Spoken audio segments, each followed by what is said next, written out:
There's a command that just shipped in Claude Code, and I keep thinking about how different it makes everything feel. You tell it what done looks like, and then you step away. Okay, so normally Claude Code is turn by turn. You give it a task, it does something. You review what happened, you give it the next task. Back and forth. Which is fine for small things, a quick function, a bug fix you can verify in 30 seconds. But what about the bigger stuff? Migrating a module to TypeScript. Getting all your tests green after a refactor. Cleaning up every ESLint violation across a directory. These tasks could take Claude 10 turns or 30 turns, and the bottleneck isn't Claude. It's you, sitting there, waiting, approving, reprompting. This command removes that overhead. You define what done looks like. Claude figures out how to get there. And while it runs, this overlay panel tells you exactly where things stand. Elapsed time, turns taken, tokens used, so you can step back in whenever you actually need to. So here's what it looks like in practice.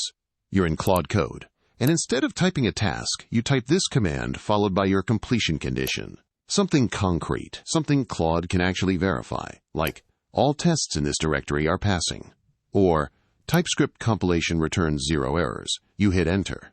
Claude starts working. It does a turn, reads the state, decides whether the condition is met, and if not, it keeps going. No prompting from you. The overlay updates in real time. You can watch it work through the problem turn by turn. The moment your condition is satisfied, it stops. I ran this on a real migration last week. One that would have been 25 back and forths. It finished in under 10 minutes. I got up and made coffee. This is in the official changelog, just a few days old. It's in research preview, but available right now in the latest update. The conditions that work best are binary, pass, or fail. All tests green. No TypeScript errors. ESLint clean across this folder. These are things Claude can actually verify against output it sees. The ones that fall flat? Vague outcomes. Make this better. Improve the code. Claude can't check those objectively, so it won't know when to stop. The rule of thumb. If you could write it as a CI check, it works as a goal. And here's a good pairing. Run this command with a work tree, so the session has an isolated copy of the repo. If something goes sideways, you haven't touched your main branch. You're just watching it work. And while a session like this is running, there's another command that pairs really well with it.